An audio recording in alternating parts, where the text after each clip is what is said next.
الحمد للہ رب العالمین والعاقبۃ للمتقین والصلاة والسلام علی سید الانبیاء والمرسلین وعلی آلہ وصحبہ ومن دعا بدعوتہم الی یوم الدین، اما بعد فاعوذ باللہ من الشیطان الرجیم، بسم اللہ الرحمن الرحیم۔ وشاورہم فی الامر فَإِذَا عَزَمْتَ فَتَوَكَّلْ عَلَى اللَّهِ إِنَّ اللَّهَ يُحِبُّ الْمُتَوَكِّلِينَ۔ وعن أبي هريرة رضي الله تعالى عنه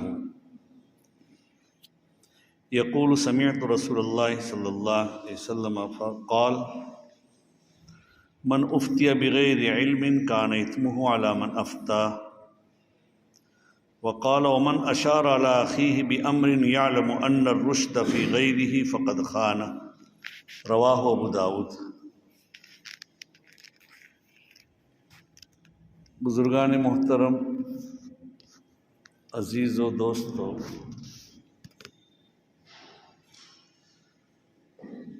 اسلام ایک ہماگیر عالمی مذہب ہے،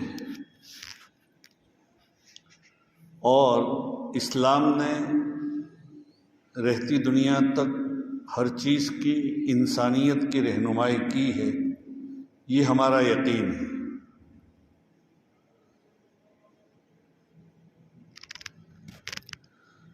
اسلام میں نبی اکرم صلی اللہ علیہ وسلم کو بھی حق تعالی شانہ نے آپسی امور میں مشورہ کا حکم دیا ہے۔ مشورے کی ایک اہمیت ہے۔ مشورہ کہتے ہیں آپس میں مل جل کر مذاکرہ کر کے کسی بات کو، کوئی معاملہ پیش آوے یا کوئی بات پیش آئی ہو یا کوئی چیز کرنی ہو تو اس کو حل کیا جائے۔ اس میں جو لوگ اہل ہوتے ہیں ان سے مشورہ لیا جاتا ہے۔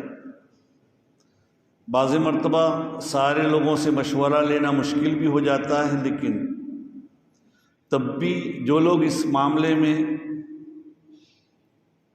دانشور ہوتے ہیں، جاننے والے ہوتے ہیں، ان سے مشورہ کیا جاتا ہے۔ مشورے کی بڑی اہمیت ہے۔ اور دیکھیے، اللہ تعالیٰ نے اپنے نبی کو حکم دیا کہ آپ ان سے مشورہ کیجیے، حالانکہ نبی سے بڑے کوئی بھی نہیں تھا آپ کے زمانے میں، بلکہ بعد پہلے نہ بعد میں۔ اس کے باوجود بھی نبی اکرم صلی اللہ علیہ وسلم سے مشورہ لینے کے لیے کہا گیا کہ آپ مشورہ لیجیے، جب فیصلہ کر لیجیے تو اللہ پر بھروسہ کیجیے۔ پھر یہ فرمائیں، مشورہ تو ہر ایک سے لیا جائے گا، مشورے کے بعد جب ایک بات پختہ ہو جائے، جو امیر ہوگا وہی فیصلہ کرے گا، تو اس کے بعد اللہ پر بھروسہ کیجیے۔ مشورے کے بڑے آداب ہیں۔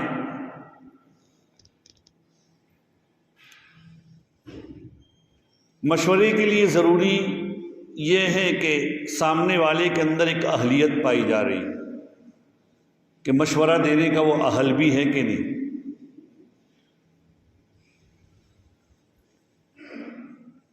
اگر علماء سے آپ پوچھیں گے تو دینی معاملے میں ان سے مشورہ کریں، برابر ہے، بالکل ٹھیک ہے۔ دنیاوی معاملات میں جیسے ایک آدمی اپنی بیماری کے سلسلے میں مشورہ کرے، تو جو اس لائن کا مالدار، اس لائن کا جو ماہر ہو، اس سے پوچھا جائے گا کہ بھئی میں یہ بیماری ہے، کن سے بتاؤں، کن کو بتاؤں، کہاں جاؤں، کیا علاج کروں۔ اب آپ اس سلسلے میں ایسے آدمی کو پوچھیں کہ جو اس لائن کا کوئی جاننے والا ہی نہیں ہے،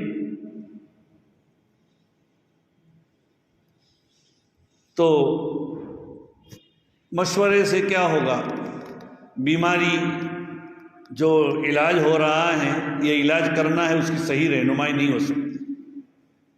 اس لیے ضروری ہے کہ مشورہ جب لیں تو ایسے آدمی سے لیں کہ جو ماہر ہو. مثلا ڈاکٹری لائن کا مشورہ ہے، آپ کسی انجینئر سے پوچھ لیں، یا انجینئرنگ لائن کا مشورہ ہے کسی ڈاکٹر سے پوچھ لیں، تو صحیح مشورہ نہیں ہوگا. اسی لیے وہ اہل بھی ہو، اور اگر وہ نااہل ہے، جیسے مثلا ایک عامی آدمی سے بھی پوچھا جائے لیکن اس کو ڈاکٹری لائن کی مہارت ہے، وہ بہت سے ہاسپٹلوں میں گھما ہوا ہے، بہت سے مریضوں کا اس نے علاج کروایا ہے، ان کے ساتھ گھما ہوا ہے، تو ٹھیک ہے، ان سے پوچھ لیا جائے. لیکن اگر وہ آدمی اس کا اہل نہیں ہے،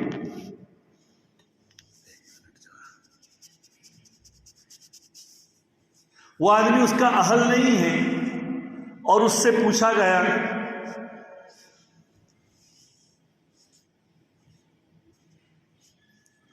کہ تو پھر اس سے کیا ہوگا؟ ہاسپٹل تو کیا قبرستان آباد ہو سکتے ہیں. بیمار کے بارے میں پوچھا جائے نااہل کو. اسی طریقے سے جن سے پوچھا جائے اگر اس کو مہارت نہ ہو، اس لائن کی اہلیت نہیں ہے، تو اس کو چاہیے کہ صاف کہہ دیں کہ بھئی مجھے اس قسم کا کوئی تجربہ نہیں ہے. کسی کو دھوکہ نہ ڈالے. بوجھ بجکر کا ایک واقعہ بہت مشہور ہے کہ لوگ اس کو، قوم کے لوگ جاہل تھے بیچارے، اور اس کو ہر بات پوچھتے تھے. ایک مرتبہ ایک آدمی کو گردن بہت پھول گئی اس کی، تو اس کو پوچھا کہ بھئی اس کا کیا علاج ہے؟ اس نے کہا کہ ہاں اس کا علاج ہے کہ اس کا علاج یہ ہے کہ دو پتھر لائے جائیں، ایک پتھر پر اس کی گردن رکھ دی جائے اور دوسرے پتھر سے اس کی گردن پھوڑ دی جائے، اچھا ہو جائے گا. کیسے آپ کو معلوم ہوا؟ اب بیچارے کا اس کا تو ستیہ ناش ہو گیا ہوگا، مر گیا ہوگا. کیسے آپ کو یہ معلوم ہوا؟ رہے تو مر گیا ہمارا آدمی. یہ کہا کہ لوگوں نے اس طرح گردن کے پر پتھر مارا تو کہا کہ بھائی واقعہ یہ ہے کہ ایک اونٹ کو اس طرح ہوا تھا، اس کی بہت بڑی گردن پھول گئی تھی، تو ہم نے نیچے ایک پتھر رکھا اور اونٹ کی گردن پر مارا تو اس کی گردن پھوٹ گئی، اچھا ہو گیا. آپ کو یقین نہ آتا ہو تو فلاں صاحب کو پوچھ لو. جو فلاں صاحب تھے وہ بڑے ماہر تھے، جن کو پوچھا گیا تھا، ان کے پاس گئے کہ بھئی آپ نے اس طرح علاج کیا تھا؟ ہاں بھائی علاج کیا تھا، ایک اونٹ کی گردن اس طرح ہوئی تھی، لیکن بات دراصل یہ ہے کہ وہ ندی کے کنارے پر تھا اور ندی کے کنارے پر بڑے بڑے تربوز تھے، تو میں نے ادھر ادھر دیکھا تو انداز لگایا کہ یہ اونٹ پورا تربوز کھانے کے اندر پورا اس کے گردن میں تربوز تھوڑا سا اتر گیا ہے، تربوز اس کی گردن میں اترا ہوا ہے اور وہ پھنس گیا ہے. تو میں نے کہا کہ اس کا علاج کیا ہے؟ پتھر سے دھیرے سے پھوڑ دیا جائے. تو اس کی گردن پھوڑ دی، لیکن اس نے اس آدمی کی گردن پھوڑ دی اور اس کو بیچارے کو راہی عدم کر دیا، یعنی اس کی موت ہو گئی. اس لیے ہر آدمی کو مشورہ نہیں پوچھا جائے گا. تو مشورے کے ایک آداب ہیں. دوسری مشورہ یہ ہے کہ جن سے مشورہ لیا جائے وہ امانت داری کے ساتھ مشورہ دیں کہ بھئی اس سلسلے میں کیا مشورہ ہے. تو وہ کہیں کہ بھئی یہ مشورہ ہے، جو دل میں آوے، حقیقت میں آوے وہی مشورہ دیں. اگر آپ کی رائے کے مطابق ہے وہی مشورہ دیں. سامنے والے کی جو بھلائی ہے آپ کے دل میں وہ مشورہ دیں. ایسا مشورہ نہ دیں کہ میں اس کو کہوں گا تو برا لگے گا اس کو، اس لیے ایسا کہنے دو، اس کا منشا یہ ہے. اگر اس کا منشا کچھ اور ہے مشورہ لینے والے کا، اس کے باوجود بھی آپ کے دل میں کوئی بات آوے کہ بھئی یہ بات تیرے لیے درست ہے، تو اس کو سمجھائیں کہ بھئی میری رائے میں یہ بات درست ہے. یہ مشورے کے آداب ہیں. اب سامنے والے کو سمجھ میں آوے یا نہ آوے، لیکن مشورے کے آداب یہ ہے کہ اس کو جو واقعہ ہے اس کے مطابق بتلا دیا جائے. کہ بھئی میرے دل میں یہ مشورہ ہے۔ بسا اوقات جن سے مشورہ لینے آیا، جیسے ایک آدمی کے یہاں نکاح کا پیغام آیا اور اسی کا ارادہ اس جگہ پیغام نکاح کا تھا، اب مشورہ لینے آیا ہے تو واقعی میں وہ گھر آپ کو اچھا لگتا ہے تو اس کو آپ کہہ دیجئے کہ بھئی وہ نکاح کا پیغام آپ دے رہے ہیں، چاہے ہمارا ارادہ تھا یا نہ تھا وہ اس کا اظہار نہ کرے، لیکن اس کے باوجود بھی دے کہ بہت اچھا گھر ہے، کر لیجئے۔ یہ نہیں کہ میرے گھر والوں کو وہاں کرنا ہے یا ہمارے رشتہ دار کو وہاں پیغام کا ارادہ ہے یا ارادہ ہو رہا ہے یا ہم نے بھی پیغام بھیجا ہے تو ہم ان کو کہہ دیں، اس طرح گول مٹول ڈال دیں کہ بھئی یہ ایسی ہی بات ہے، غلط مشورہ نہ دیں، جو صحیح مشورہ دیں وہ دیں، یا کہہ دیں بھئی میرا اس سلسلے میں کوئی مشورہ نہیں۔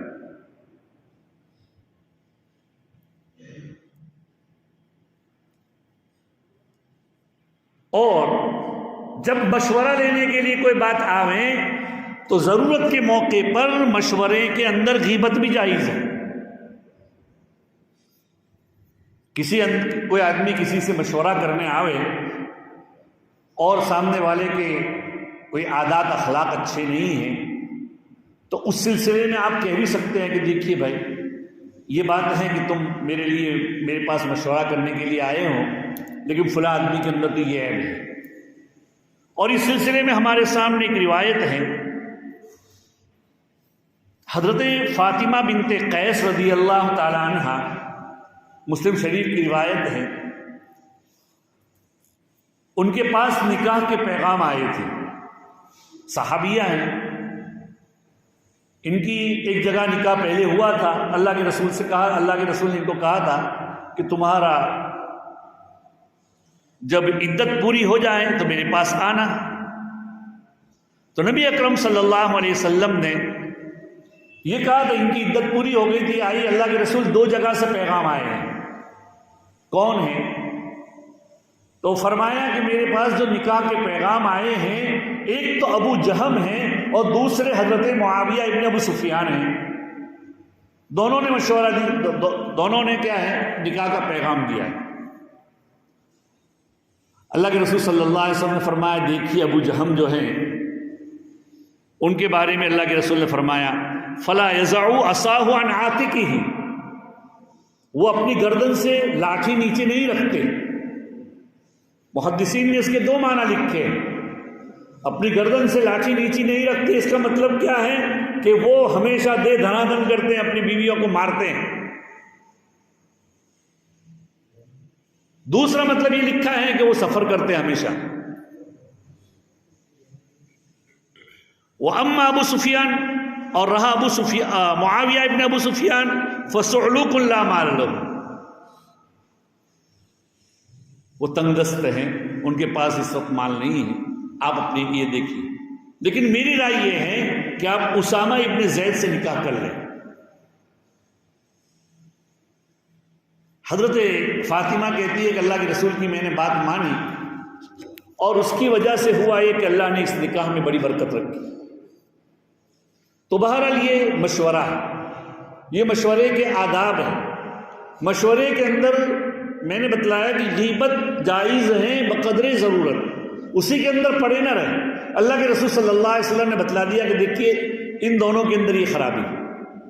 تو ضرورت کے موقع پر مشورہ میں آدمی یہ کہہ سکتا ہے کہ بھئی یہ آپ جو مجھ سے مشورہ لینے آئے ہیں اس مشورے میں یہ خرابی ہے یا یہ خوبی ہے، اگر خوبی ہے خوبی بتلا دی جائے۔ تیسری بات یہ ہے کہ رازداری ہو، یعنی اگر کسی سے مشورہ لیا جائے پہلی بات تو یہ کہ اہلیت ہو، دوسری یہ کہ امانت داری ہو کہ جیسا، اور تیسری یہ کہ رازداری ہو، یعنی آپ سے کسی نے مشورہ کیا ہے تو آپ کے داہنے ہاتھ کو ہی معلوم نہ ہونا چاہیے کہ بائیں ہاتھ نے کیا کیا ہے، بائیں ہاتھ کو معلوم، کسی کو ہی معلوم نہ ہو کہ آپ سے۔ بعض مرتبہ ہم لوگ کیا ہے کسی چیز کا مشورہ دیتے ہیں اور مستقبل میں اگر وہ بات اچھی ہوتی ہے تو تشتز بام کرتے ہیں، لوگوں کے سامنے کہتے ہیں کہ ہم نے مشورہ دیا، دیکھو ہمارے مشورے سے کام کیا۔ ارے بھائی اس طرح اپنی ایک تو بڑائی ہوگی، دوسری یہ کہ کبھی کوئی آپ کے مشورے سے بعض مرتبہ ارے انسان ہے، انسان سے تو غلطی بھی ہوتی ہے، انسان بشر ہیں، اس لیے تو کبھی آپ کو نقصان بھی پہنچ سکتا ہے، تو رازداری کے ساتھ ہو۔ اور دیکھیے مشورہ جو لیا جائے اس میں یہ نہ دیکھے کہ عمر کیا ہے، مجھ سے چھوٹا سے کیا مشورہ کیا جائے۔ ارے نبی اکرم صلی اللہ علیہ وسلم سب سے بڑے تھے، آپ کو کہا گیا وشاورہم فی الامر، آپ اپنے معاملات میں ان سے مشورہ کیجیے۔ پھر مشورہ کن باتوں میں ہوگا؟ مشورہ فرائض میں، واجبات میں، حرام اور حلال میں نہیں ہوگا۔ جس چیز کو شریعت نے حرام کہا ہے اس میں مشورہ نہیں ہوگا کہ بھئی میں چوری کروں یا نہ کروں، میں شراب پیوں یا نہ پیوں، یا میں نماز پڑھوں یا نہ پڑھوں، میرے اوپر حج فرض ہو گیا ہے اور میرے پاس سارے اسباب موجود ہیں تو کیا میں حج میں جاؤں یا نہ جاؤں، ایسی چیزوں کا مشورہ نہیں ہوتا۔ مشورہ مباح باتوں میں، جن چیزوں میں دونوں باتیں صحیح اور درست لگتی ہے اس میں کیا مشورہ ہوتا ہے، اور جن چیزوں میں کیا حلال حرام کا یا فرض واجب کا جو بالکل قطعی شریعت نے کہہ دیا اس میں مشورہ نہیں ہوتا۔ مشورہ اپنے چھوٹوں سے لیا جاتا ہے، اس کی مثال بھی میں دوں۔ ایک موقع پر صلح حدیبیہ کے موقع پر نبی اکرم صلی اللہ علیہ وسلم عمرہ کے لیے مکہ مکرمہ تشریف لائے تھے، اور حدیبیہ جو آج کل شمیسی اس جگہ کو کہتے ہیں، شمسیہ بھی کہتے ہیں، شمیسی بھی کہتے ہیں، مکہ مکرمہ سے کچھ فاصلے پر ہیں، وہاں پر آ کر قیام کیا اور مشرکین نے یہ طے کیا کہ ہم آپ کو عمرہ کرنے نہیں دیں گے۔ اس موقع پر نبی اکرم صلی اللہ علیہ وسلم اور 1400 صحابہ احرام باندھے ہوئے تھے، اور مشرکین نے کہا ہم آپ کو عمرہ نہیں کرنے دیں گے، روک لیا۔ اس میں بعد میں گفت و شنید ہوئی، اور اخیر میں یہ اس بات پر صلح ہوئی کہ اس سال مسلمان چلے جائیں گے بغیر عمرہ کیے ہوئے، اور آئندہ سال 3 دن کے لیے آئیں گے، یہ طے ہوا تھا۔ ظاہری بات ہے جب یہ طے ہوا، اب عمرے کے جن لوگوں نے عمرہ باندھ لیا ہو ان کے مسائل یہ ہیں کہ اگر ان کو عمرے کا احرام چھوڑنا ہے تو یا تو عمرہ کر کے، یا یہ کہ کسی وجہ سے نہیں جا سکتے ہیں، دشمنوں نے روک لیا ہے یا آسمانی سلطانی کوئی آفت آئی ہے جس کی بنا پر نہیں جا سکتے ہیں، تو ایک مسئلہ یہ کہ حرم میں ایک جانور بھیج دو اور وہ جانور وہاں ذبح ہو جائے اور اس کے بعد یہاں تم حلال ہو جاؤ۔ تو چونکہ حدیبیہ کا بعض حصہ حرم میں بھی داخل ہے، اس لیے وہاں وہ مسئلہ تو نہیں تھا، جانور جو تھے وہ ذبح کر دیے ہوں گے۔ اب اللہ کے رسول صلی اللہ علیہ وسلم نے فرمایا کہ اپنا احرام چھوڑ دو، اس کے لیے حلق کرا دو۔ آپ نے اعلان کیا، کوئی ہلنے کے لیے تیار نہیں۔ پوری تاریخ اسلامی میں ایک واقعہ ایسا ہے جس میں صحابہ نے نبی اکرم صلی اللہ علیہ وسلم کی بات کو ماننے میں کچھ پس و پیش کیا، آگے پیچھے کیا۔ نبی اکرم صلی اللہ علیہ وسلم نے فرمایا بھائی آپ حلال ہو جاؤ، یعنی حلق کروا کر اپنا سر منڈوا کر آپ اپنا احرام کھول دو۔ چونکہ مشرکین نے روکا تھا، یہاں دب کر بظاہر صلح ہو رہی تھی، تو مسلمان اس بات کے اوپر تھے کہ ہم کیوں دب کر صلح کریں، ہم کیوں دب کر صلح کریں۔ اس لیے نبی اکرم صلی اللہ علیہ وسلم کی اس بات کے اوپر تھوڑا بڑے رنجیدہ بھی تھے، دوبارہ کہا۔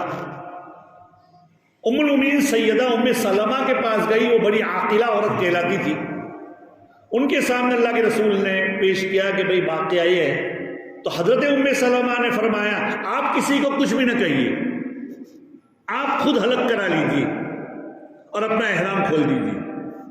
نبی اکرم صلی اللہ علیہ وسلم نے ایسا کیا، اور سارے کے سارے صحابہ چونکہ نبی کے متبع اور اقتداء کرنے والے تھے، سب نے احرام کھول دیا اور حلق کرا دیا۔ معلوم ہوا چھوٹوں سے مشورہ کیا جائے۔ مشورہ اگر لیا جائے تو مشورے کے اندر اگر کوئی آدمی کسی بڑے سے پوچھیں تب بھی اگر مشورے میں دل نہ مانتا ہو جو جس کا، تو بڑے کی بات نہ مانے تو کوئی حرج نہیں، دل میں آوے تو بات مانے نہ مانے۔ چھوٹا آدمی نے بڑے کا مشورہ لیا اور بڑے کو یہ نہ چاہیے کہ رنجیدہ ہو کہ میری بات نہیں مانی، بھئی مشورہ ہے۔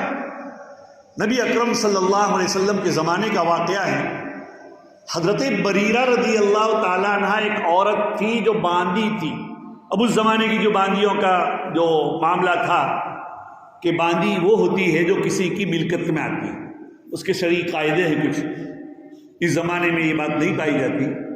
تو وہ باندی تھی کسی کی، اور باندی اس کے آقا کے ساتھ رہتی ہے، تو اس کے آقا یعنی اس کے مالک کو یہ اختیار ہوتا ہے کہ یا تو اس باندی کو خود اپنی بیوی کی طرح رکھ سکتا ہے، یا اس باندی کو اگر چاہے تو کسی سے نکاح بھی کرا سکتا ہے، لیکن اگر نکاح کرا لے تو پھر اس کے ساتھ بیوی کی طرح معاملہ نہیں کر سکتا۔ تو حضرت بریرہ جن کی باندی تھی، ایک یہودی کی باندی تھی، ان کا نکاح حضرت مغیث ایک صحابی سے ہوا تھا، ان کے آقا نے کرا دیا تھا۔ بریرہ رضی اللہ، حضرت مغیث کچھ رنگ کے کچھ سانولے تھے، اور حضرت بریرہ کو مغیث پسند نہیں تھے کسی وجہ سے، بعض مرتبہ ایسا ہوتا ہے، لیکن چونکہ نکاح کرنے میں ان کا کوئی رائے کا دخل نہیں تھا، نکاح ہو چکا تھا۔ قاعدہ شریعت کا یہ ہے کہ باندی اگر آزاد ہو جائیں تو اس کو اپنے شوہر کے نکاح میں رہنے نہ رہنے کا اختیار ہوتا ہے۔ اگر وہ یہ کہہ دے کہ مجھے نہیں رہنا تو نکاح فسخ ہو جائے گا۔ حضرت مغیث کو بریرہ سے بڑی محبت تھی، بریرہ نے جیسے ہی آزاد ہوئی اپنا نکاح توڑ دیا کہ مجھے نہیں رہنا ان کے نکاح میں۔ اب مغیث بریرہ کے پیچھے مدینے کی گلیوں میں گھوم رہے ہیں کہ کہہ رہے ہیں کہ ارے بریرہ تو مجھے اپنے نکاح میں لے لے، اپنے نکاح میں باقی رکھ لے۔ روتے جا رہے ہیں، مدینے کی گلیوں میں گھومتے جا رہے ہیں۔ حضرت عباس رضی اللہ تعالیٰ عنہ کو اللہ کے رسول صلی اللہ علیہ وسلم نے فرمایا، ارے عباس آپ کو تعجب نہیں ہوتا من حب مغیث بریرہ ومن بغض بریرہ مغیثا، کہ ارے بریرہ کو کتنا ناپسندیدگی ہے مغیث سے، اور مغیث کو بریرہ سے کتنی محبت ہے۔ حالانکہ دنیا میں ہوتا یہ ہے کہ ایک آدمی کسی سے محبت کرتا ہے تو دوسرے کو محبت ہوتی ہی ہے، لیکن یہاں یہ بات نہیں تھی۔ تو نبی اکرم صلی اللہ علیہ وسلم نے اس موقع پر حضرت بریرہ سے کہا، لو راجعتی، کاش کہ تو اس کے اوپر نظر ثانی کرتی، تو مغیث کو اپنے نکاح میں باقی رکھ لے۔ دیکھو ابھی 2 منٹ پہلے، کچھ دیر پہلے جو عورت باندھی تھی، جن کی کوئی حیثیت نہیں تھی، جو کسی کی مملوکہ تھی، آزاد کرنے والی حضرت عائشہ تھی رضی اللہ تعالیٰ عنہ، حضرت عائشہ نے خرید کر آزاد کیا تھا، جن کی کوئی حیثیت نہیں تھی، اللہ کے رسول ان کو مشورہ یعنی اس طرح کہہ رہے کہ تو اس پر غور کر لے، نظر ثانی کر لے، اپنے نکاح میں مغیث کو واپس کر لے۔ کتنی عاقلہ عورت تھی وہ، پوچھئے دیکھیے۔ حضرت بریرہ نے فرمایا، یا رسول اللہ تأمرونی، بخاری شریف کی روایت ہے، اے اللہ کے رسول آپ کا حکم ہے، اگر آپ کا حکم ہے تو سر آنکھوں پر، میں اس کو اپنے سر پر چڑھا کر، چاہے مجھے مغیث پسند نہیں ہے، ان کے نکاح میں زندگی بھر رہوں گی۔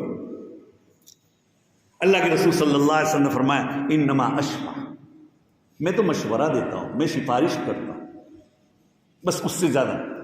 تو حضرت بریرہ نے کہہ دیا، لا حاجت لی فی، مجھے ان کی ضرورت نہیں ہے، مجھے ان کے نکاح میں نہیں رہنا۔ دیکھو کن کا مشورہ ہے، کن کی سفارش ہے، آقا نامدار محمد رسول اللہ صلی اللہ علیہ وسلم کی۔